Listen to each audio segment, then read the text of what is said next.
Hello and welcome to another video. So we're going to go over Haven and Neutral, the final two sets of all the new cards from Tempest of the Gods. I can't wait to finish this up. We're going to have the new set released tomorrow in less than a day. That's pretty insane to think about. So, fanfare, give an allied follower resistance to targeted enemy spells and effects. Not too bad for a Haven card. Giving a resistance to target enemy spells and effects is pretty good. Candelabra of Prayers, whenever you play an amulet, subtract 1 from its countdown. Another pretty good card. You could play this early. You know, you could set 3 of these up, play a Seraph, drop the Seraph's countdown by 3 straight away. Octobishop, I made a mistake in the last time I looked at this card. It doesn't heal your leader, it restores itself, so it won't work with Elena, unfortunately. But it's still a really good card and really interesting. At the end of your turn, restore 3 defense to this follower. Basically, continually being able to be rammed. Pure Healer, restore 2 defense to an ally. Enhance 6, restore 2 defense to all allies instead. Not a bad ranged heal. Probably good for defense. Holy Bowman Keel, whenever your leader defense is restored, deal 2 damage to an enemy leader. Another card that will go really nicely with a healing Elena deck. You play this, heal up to get damage at the same time. And we have Iron Maiden at the end of your turn. Deal 2 damage to a random enemy follower. It can't attack next turn. I really like this card. I think it's a great amulet. It's a 2 cost. It limits the board. It stops your opponent from being able to do anything. And it deals damage to your opponent's board. That's not too bad. Gatekeeper Sonia. I'm really bad pronunciation. Anyway, it's a ward with a 3/5 body. Pretty good. Fanfare, if there are no other allied followers in play, this follower gains +1 and can't be destroyed by spells and effects. So, along with being good, it gains an extra attack. It can't be damaged by spells and effects. So it can still be destroyed, just can't be damaged. So you have to ram it with something or clear it with an automatic destruction. So it's not the best, probably average. Then we have Cladonian Bear, sorry. Rush, fanfare, subtract 1 from this from the countdown of all allied amulets. So play this with a bunch of amulets, you get them all dropped. Pretty good. 6 drop, 4/4 with Rush. Pretty good for trading. I would say this is an average card to good card. Definitely not bad. Rose Queen Galdenia. This seems like a card that Forest should have got, which is really weird. But anyway. Yeah, so Zoe Queen of Galdenia. Whenever this follower attacks, deal 2 damage to a random allied follower. Deal 2 damage to your leader instead if there are no other allied followers in play. So it's a very double-edged sword card.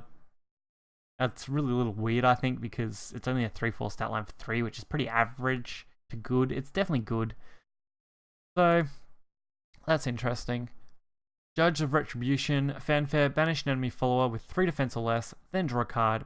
Basically, it's a priest on steroids, because you get to draw a card, and its body's bigger, but it's also 6 cost. So, it'll be interesting to see whether this replaces priest, which I doubt it will, because priest on 4 is too good. So I don't see this ever replacing it, but it could go along with Priest as a little bit bigger drop. Maybe run 2 Priest and 1 of this, or run 2 of each, or something like that. So we have the next card, Tarnished Grail. Fanfare, just deal 2 damage to all followers. Last word, randomly put 3 of the following 4 cards into your hand. 8 drop Amulet, hitting with Seraph. It's an amazing card. It's basically a mini darkness, which is nice. Gives you all the normal darknessy cards. But it does compete with Seraph, which is a problem. If this was a 7 drop amulet, this would have been amazing. Even if I only gave 2 out of the 4 cards. So definitely interesting. We have Dark Janine, which is really interesting because seeing a dark version of a card is actually really cool. I think this is because the anime uses the same sort of theme. Anyway, fanfare, deal 2 damage to all other followers. Then +2/+0 to all other followers. So this isn't just yours, this is all followers, gain the same effect. So you really want to use this to clear the opponent while protecting yourself and gaining points. Now, onto the big guy, Heavenly Argus. So, can't be damaged, can't be affected by any other cards, abilities except for those that change the attack or defense. So, it looks like they've changed the wording again by the looks of this, or is this the original wording? I pretty sure this has changed wording because they wouldn't have posted the false wording on here, would they? I don't know.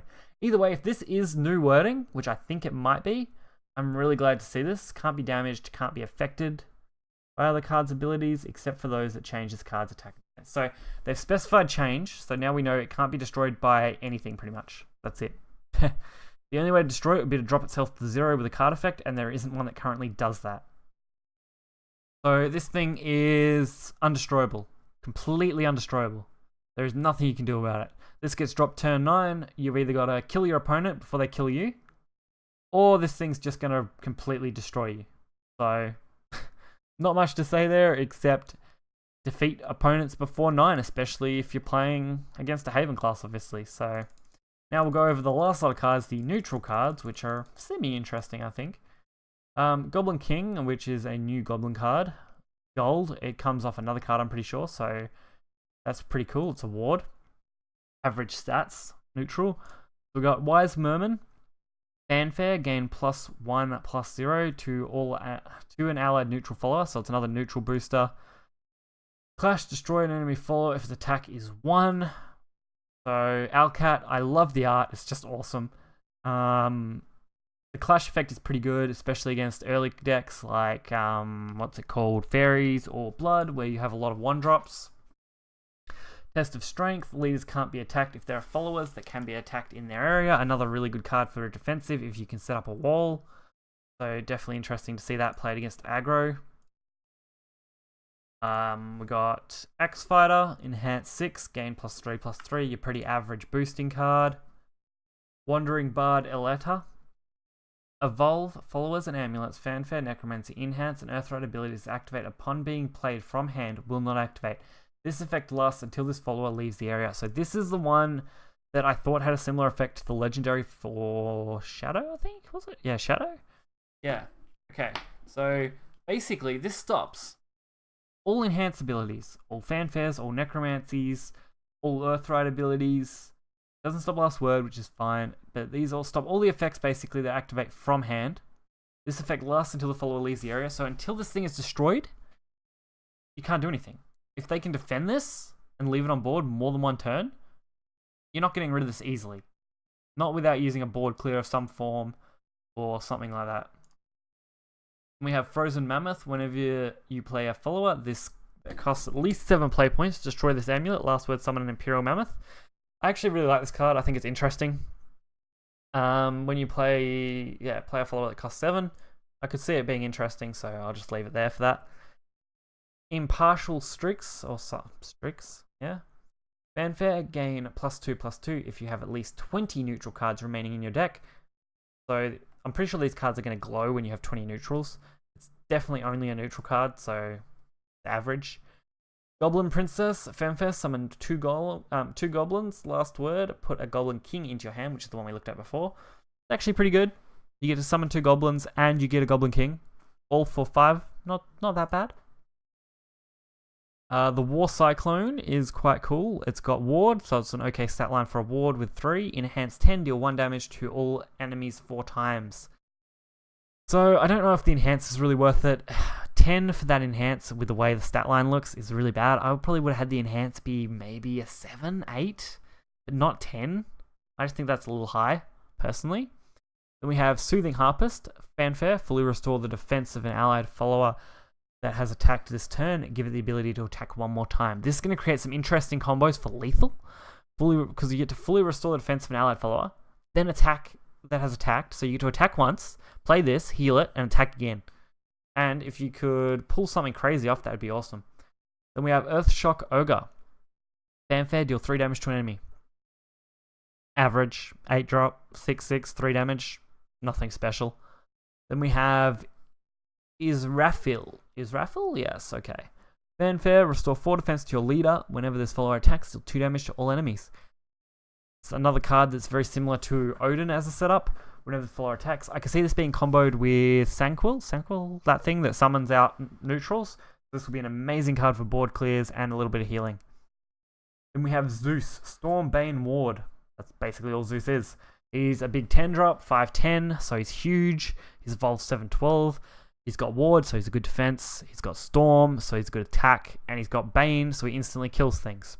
pretty much. So you can't really say there's too much wrong with Zeus. I reckon he's not going to replace too much. He may replace Dragon's, what's it called? Genesis Dragon. So you might end up having a neutral craft Dragon class more than ever with this card. So it'll definitely be interesting to see. So, I hope you guys enjoyed all these videos. There should be 4 in total, so I hope you guys did enjoy it.